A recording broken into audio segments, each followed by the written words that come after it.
Thank you, Joseph, for your kind introduction and for having selected me as a fellow for the Strategic Initiative in Climate Justice and Sustainability this year.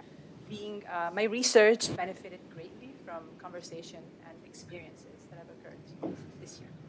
And I'm also honored to speak in this space where we've heard and experienced inspiring talks from fellow colleagues that address sustainability and the current climate crisis from a variety of different disciplines: nursing, business, environmental sciences, engineering.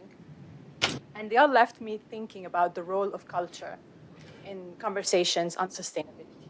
Because I think that we do need an interdisciplinary and collective response to environmental issues in which there's a need for mitigation solutions and improvement.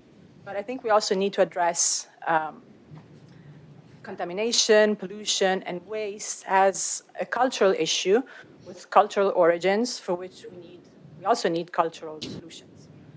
And today I will be focusing on, as the title of the talk explains, on waste and its artistic representations in Latin America.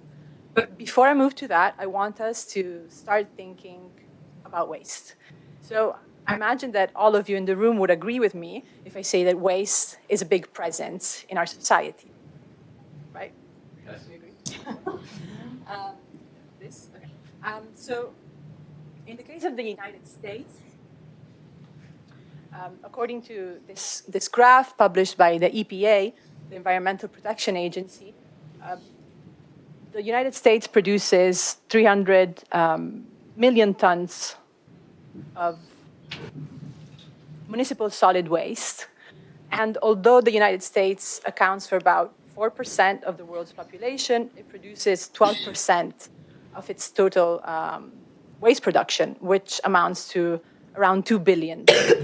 So the United States is a great waste producer.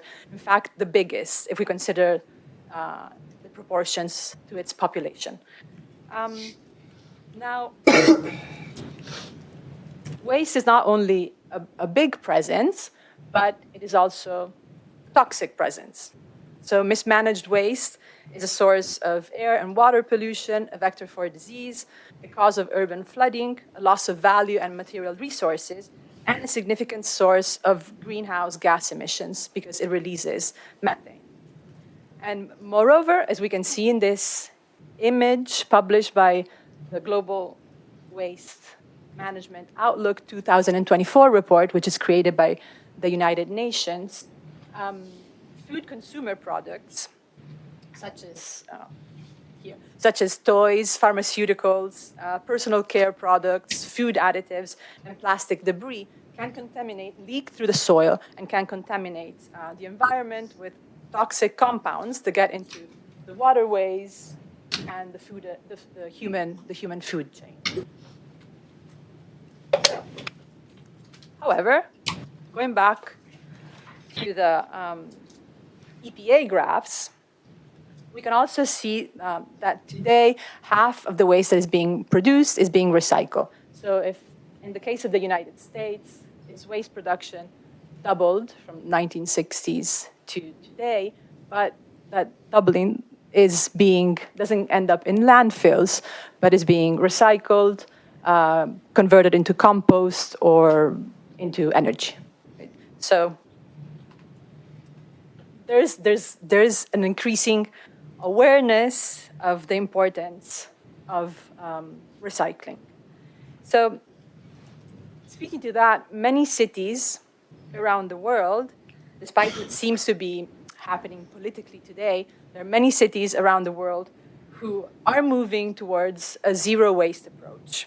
As we can see in this map created by the C40, which is a network of the world's mega cities committed to addressing climate change. And it reunites around 70 cities around the world. The website, you can take a look at their website. The network was founded in 2005 and speaks to the commitment of these cities to address the climate crisis by managing better waste and going towards zero waste approach.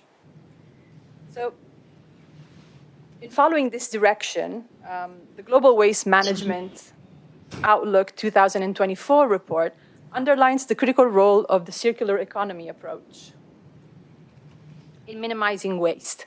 And this is a model of production and consumption that aims to keep products and materials in use for as long as possible, minimizing waste and pollution and regenerating nature through processes like reuse, repair, refurbishment, remanufacture, and recycling. And you're probably all aware of its four key concepts, which are reduce, reuse, recycle, and recover.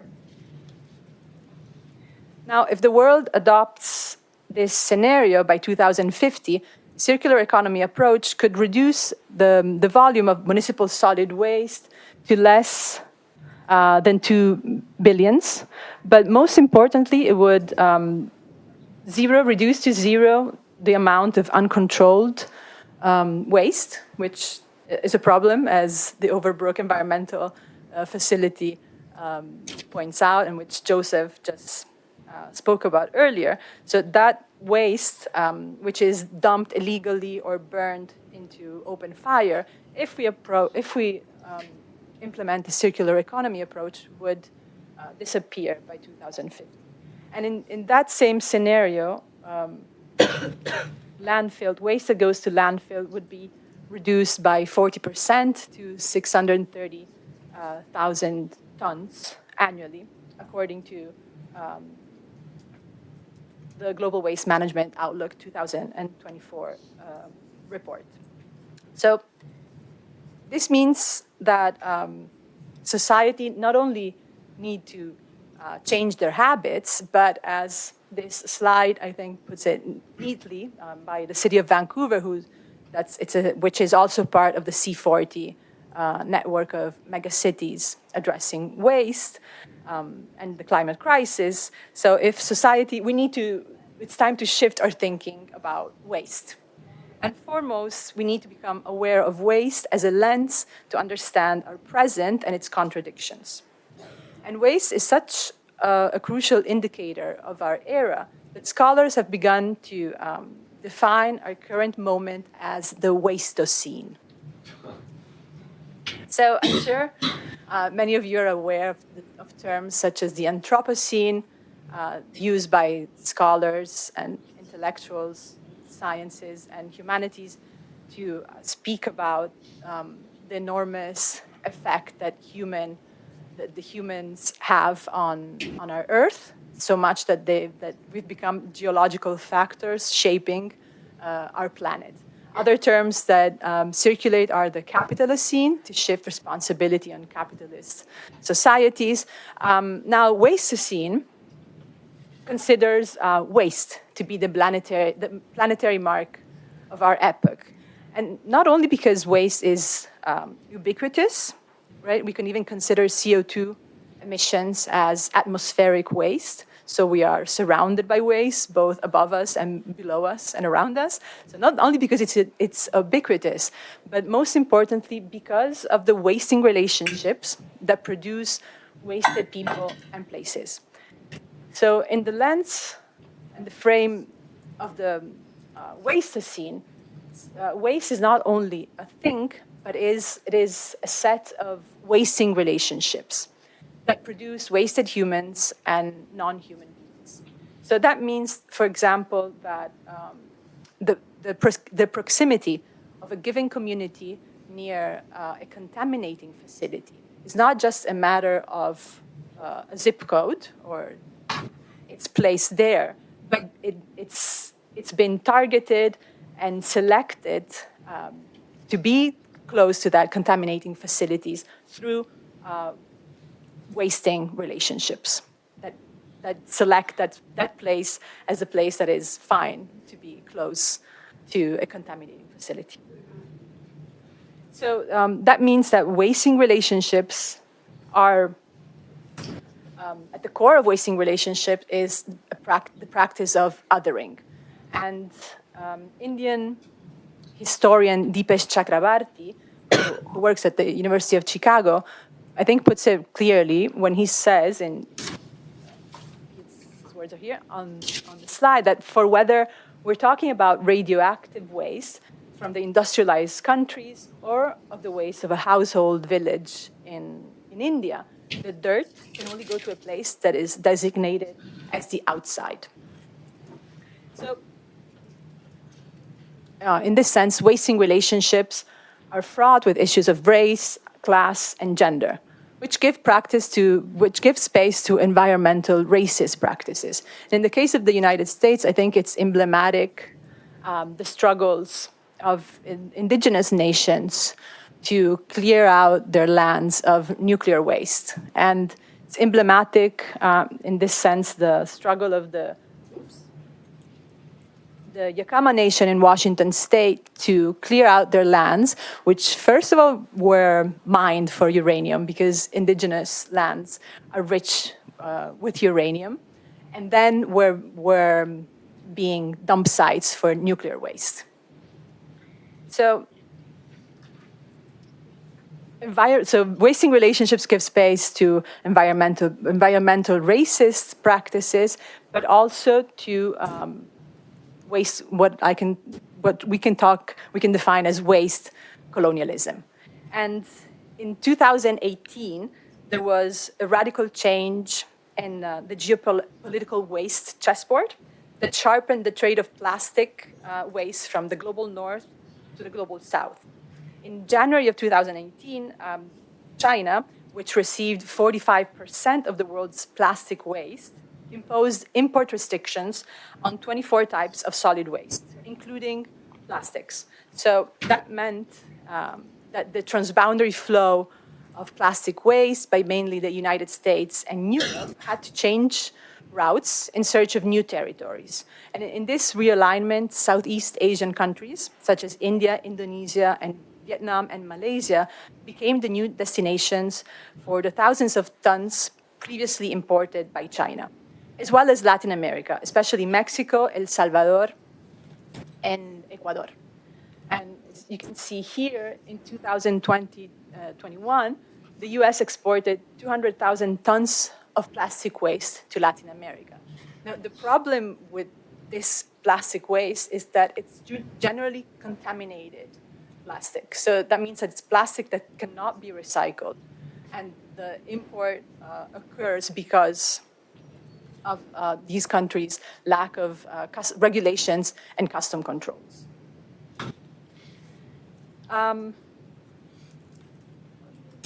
According to this map, the plastic waste colonialism map, which was created by Geography Collective in Mexico, and I encourage you to visit their website. It's great. It's here, Mexico Tóxico, in which they visualize data on waste colonialism, which is usually not very easy to find. So it's nice to have it visualized in these maps. And what these maps tell us is that there are certain cities right around the U.S. that export their waste to Mexico. The bigger the circle, the more waste they export. And sometimes, like San Diego, sometimes there are exit ways for waste that comes from other cities in the U.S. and then from there go to Mexico. And according to this graph, about 94% of the plastic waste that was imported in Mexico from 2015 to 2021 came from the United States. So in Latin America produces around the same amount of waste of the US, a bit less. It produces 230 million tons, but it has double the population of the United States. And what the other difference between the US and Latin America in terms of waste is that only a very little amount of that waste is recycled in Latin America, only 3%. And of that little percentage, most of it, 80%, is done by people, either informally or formally, by recyclers. So as we have seen so far, waste does not only encompass materials, but it also points to marginalization, racism, and colonialism. And in order to tackle this, I think Marco Armiero's quote, he's one of the leading thinkers of the waste scene, and he says that invisibilization and normalization are two pillars of the waste scene logic, which not only wastes people and ecosystems, but also imposes toxic narratives while either obliterating or domesticating any alternative stories. So in other words, it's very important to create contested memories and counter-hegemonic narratives. Or to put it another way, stories matter. And in this sense, aesthetic representations, art, film, and literature can help us think with waste, visualize it instead of turning away from it, and embracing its multiple implications and contradictions. And this is what I'm going to focus on briefly now by taking a closer look into three works that trouble our relationship to waste and propose actions, which I think it's always nice to think about when thinking about climate crisis actions. And the first one is visibilizing.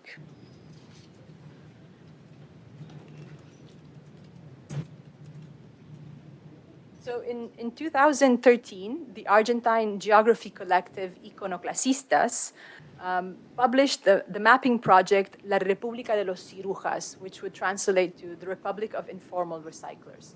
And I encourage you to also take a look at their website, Iconoclasistas. All of their work is open access, in Creative Commons. They have a copyleft, so it's usable and shareable. And they have very wonderful projects that create contested memories around Latin America. So but this one specifically, the Republic of Informal Recyclers, is dedicated to tracing the routes of waste in the north of the greater Buenos Aires. So this is a map of Buenos Aires, the center, and then its metropolitan area around it, which is huge. And the wasting facilities that they're mapping is right here, José León Suárez. And the map aimed at making visible the work of thousands of recyclers, both informal and formal, because they work together through cooperatives, that sort through the waste that arrives at Buenos Aires' and Argentina's biggest open area. And every day, approximately 12 trucks carrying a total of 80 tons of trash arrive at SEAMSE, which is the waste management facilities. And around there are 9 recycling plants and around 800 recyclers sort through the trash that arrives daily at the facility. So there's a lot going on in that area. But in this area of the neighborhood, which is home to the landfill, Google Maps represents it this way. So it clashes with that amount of life and movement that characterizes that area. So while the place is populated with people, do-it-yourself constructions, activities, and all sorts of objects, Google Maps simply shows a gray area, lacking the icons that reference commercial activities in the city's more formal economic spaces. But nonetheless, there are approximately 8 neighborhoods built on, and usually there are mostly informal neighborhoods, built on and around the landfill. So normally when we see a map of trash collection, we don't see it from the perspective of the workers, right? Google's perspective doesn't include that view. So this counter map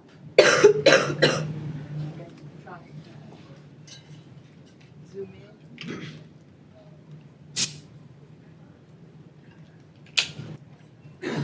So this counter map changes that, mapping the territory from the point of view of the recyclers that live and work there, visualizing their lives and filling in the gray areas on Google Maps with stories and images. And in fact, we see lots of colors, lively colors. We see the green for the collective recycling plants, red, and a handshake. I don't know if you can see it in the back, but it's two hands shaking. Red circles to symbolize community centers and other meeting facilities. Then we have different colors and icons for the retrieved material, plastic, cardboard. Multicolor for the cooperatives, blue and white for public schools. And then we have the gray, which is reserved for the waste management facilities, black and yellow for the patrol and surveillance units. And in addition, we can see bodies that come and go with their hooks and cards, hooks that they use to sort through the waste, and their health problems developed from working there. So it is a map that shows the complex network of lives and things that constitute this territory in relation to waste, challenging the simple gray area that symbolizes it in Google, our tendency to look away, to not make visible waste and the people that work with it. Now, while being fellow for the Strategic Initiative for Climate Justice and Sustainability this year, I worked with, as Joseph mentioned, I worked with a group of elementary school children, their parents, and Villanova student volunteers at SICJS, the Community Arts, Education and Arts Center in Norristown. And we worked together through several encounters to create a visual poem of Norristown in which we would visualize waste and contamination around the neighborhood, but also community ties and nature. And so the first step of our workshop were 3 meetings in which we read eco-poems for children to start us thinking about the relationship human-nature. So we talk about what eco means, where it comes from Greek. It means hogar, home. So we had started thinking, brainstormed through the reading of poems, our relationship with the environment. And the second step was looking at Google's representations of Norristown and intervening the map with symbols of people's everyday life. You can see it here. Where pollution, the Schuylkill was, I think, 1 in terms of pollution, and Marshall Street. So we also spoke about the relationship between businesses and waste production. So how there's lots of ways where there's lots of businesses around their neighborhoods. And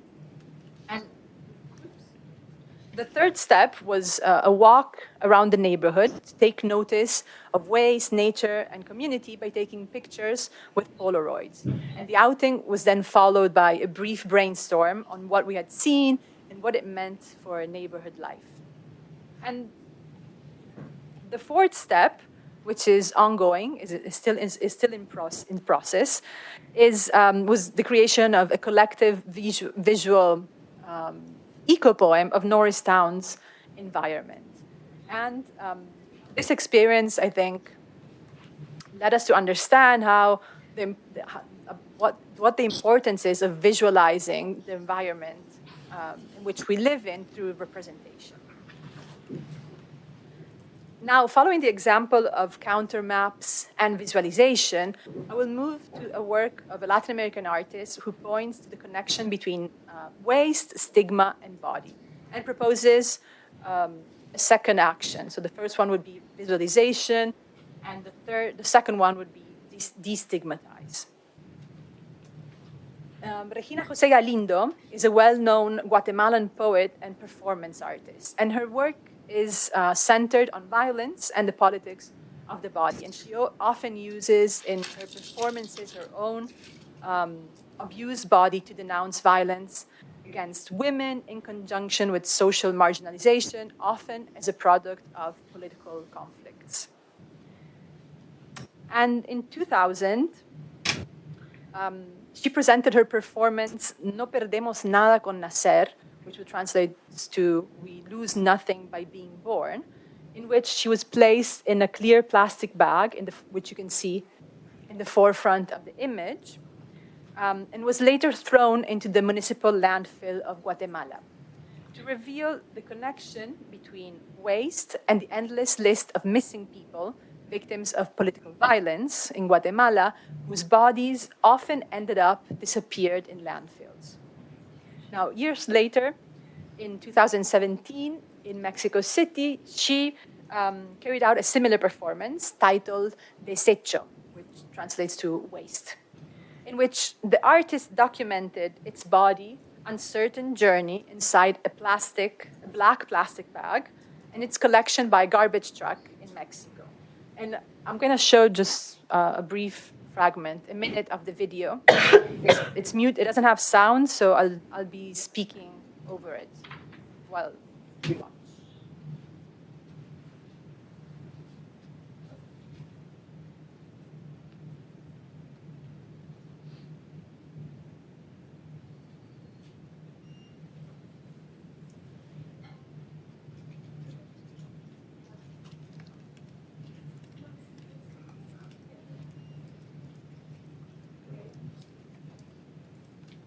In Desecho, next to a group of bundles of disposable material, the artist lies inside a garbage bag.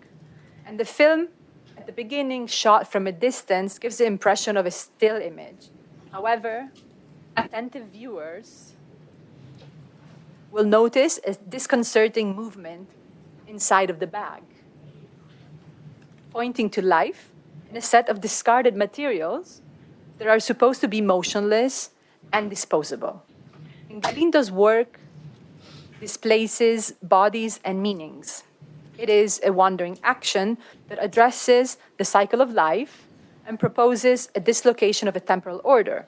And to do this, the artist refers to a dead object, like waste, which when displaced, however, reveals itself as a body that moves. And the force of the video lies in the uncanny recognition of the human inside the trash. In this way, Galindo guides her audience to overcome contemplation, to identify with the object, with its fragility, to not remain indifferent in the face of violence, and ultimately to question the pre-established order of things, mainly the stigma that associates certain people to waste, and consequently to build empathy with the victims of socio-political marginalization. And I want to emphasize that the force of the video lies in the spectator's uncanny recognition of the human inside the trash.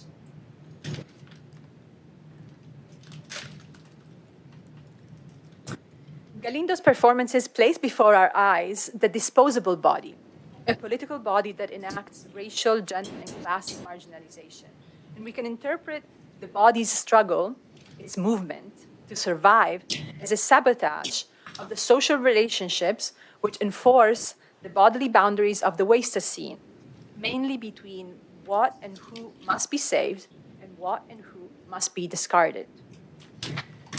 Now that we have seen how art troubles wasting relationships by proposing visualization in the case of the countermaps and destigmatizing the body and its relationships to waste in the case of Galindo's performance, I will briefly delve into the concepts of repurposing and commoning through the case of Eloisa Cartonera.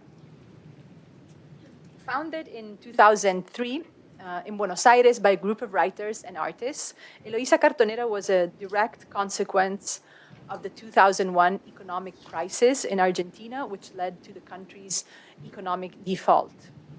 And Eloisa Cartonera started off as a cooperative that used exclusively recycled cardboard, which they bought directly from informal recyclers, and then employed them in the creation, in the binding and designing of the covers. See, these are the books they produce.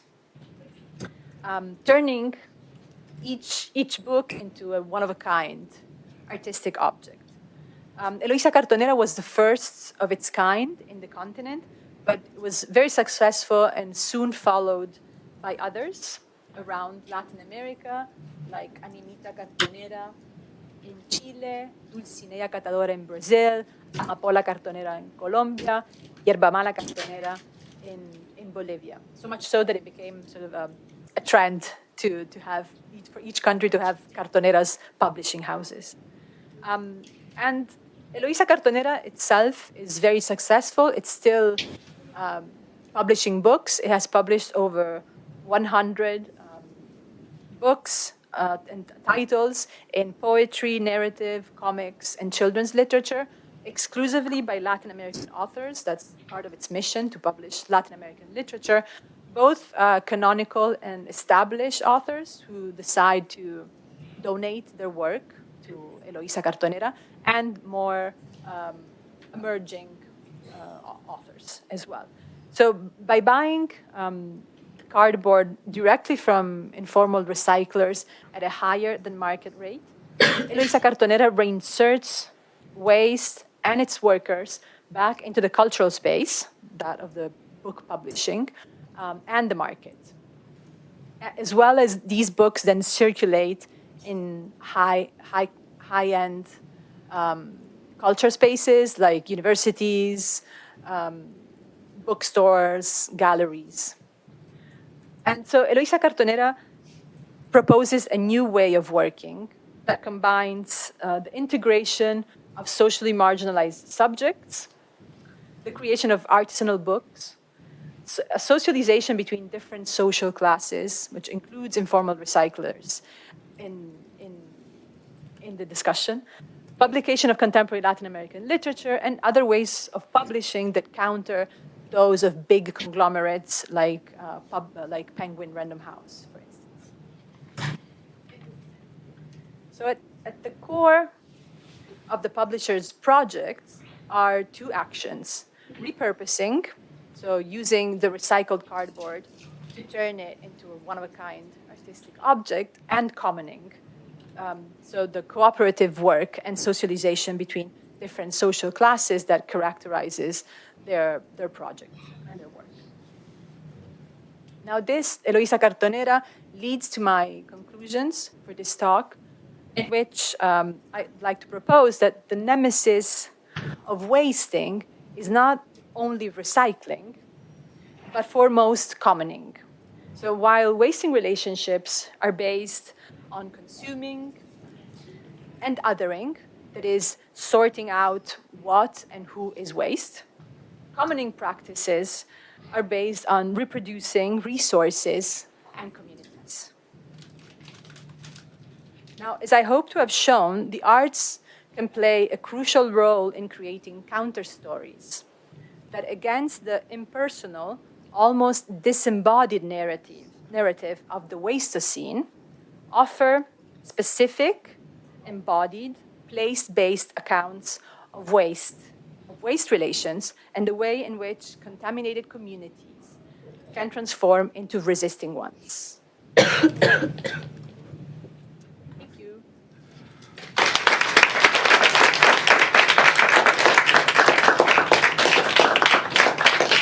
Thank you, Agnese. We have time for questions, so if people want to jump in. I do have a question. Thank you very much for your talk. I have a question.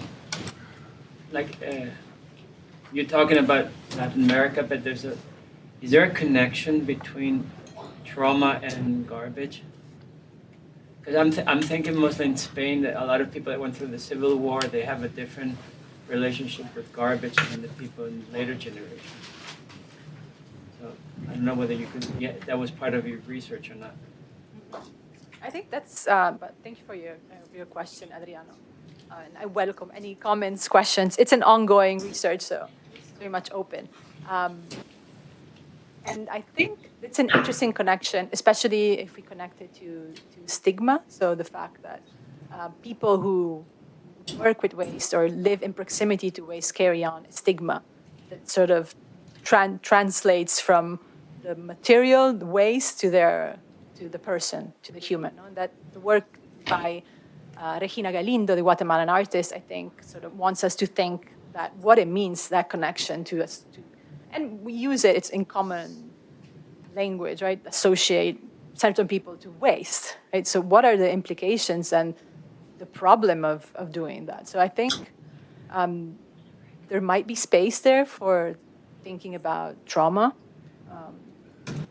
And I think a good book on this is Zygmunt Bauman's Wasted People, Modernity and Its Outcasts. I think that's a good book to sort of understand what it means, right, for the stereotype and then the stigma to be associated to certain people, what it means for their rights as citizens. So I think trauma could definitely is worth exploring. Thank you. Could I piggyback on that Yeah. and ask you about shame? Invisibility and shame tend to go hand in hand. And when we're thinking about, it's very powerful thinking about commenting and visibility and how, I can't say, what was it, visibilize? I don't know, I think it's invented. Probably. Yeah. Visibilizing is a visualizing, it might be invented. Right, but making something visible. Yeah. That is really runs counter to ideas of shame or feelings of shame, where it's about covering, it's about hiding, it's about moving something out of the lived space and putting it in a space that is, as you say, as Chakrabarti says, outside. Is that happening also? I mean, in the United States, I know that in Overbrook, there's much more illegal dumping in Overbrook than there is in Montgomery, up here, right, in Radnor or Villanova. Yeah, I mean, there's a tendency to also, but to wanting to hide. Right? And in general, because of the repercussions, because of the stigma that is associated with working with waste, living near a place where waste arrives illegally, living in a poor neighborhood, especially thinking about Argentina, which is the case that I know best. Right? But living in slums, since it carries out a stigma inside of it. So people who live within it tend to cover their address or not reveal it because people won't employ them. They will look at them differently because there's certain associations that are tied to those spaces. And so there's definitely, it carries out a shame, right, of where you're from, what your work is. But so I think the artwork sort of want us to think of the importance of visibilizing these relationships in order to tackle the stigma, undo the stigma, then automatically that would undo the shame that is tied to waste. And am I understanding correctly that in the Google Maps that the slums are not depicted, or the people? Correct. Yeah, that's right. And there's one. It depends on the level of formalization of the neighborhood. So there's one, like the biggest slum in Buenos Aires, one of the biggest ones. It's in the center of the town. The rest are sort of scattered more on the outsides, and that is it's also a very highly priced, because of its locations, highly priced real estate. So there's always attempts from the government to formalize it. And then, of course, the prices rises and the local people can't. It's an example of gentrification. That part of that slum are on Google because they are more formalized. But generally, it clashes. So I think it's interested in these relationships and how our tools, or the the formal world's tools to visualize these spaces, so invisibilize what's there. And if we invisibilize, then shame comes, right, and stigma. Other thoughts and questions? Have you seen anything about I know in some of the research I was doing, I was looking at, it's in Chile, I think, in the desert, there's like this mountain of fashion waste. Have you been, you can see it from space actually, like through satellites. Have you like looked at textile waste or things like that at all? I haven't. That sounds so interesting. And that's, so the Atacama Desert is a very fraught space now, even for lithium mining.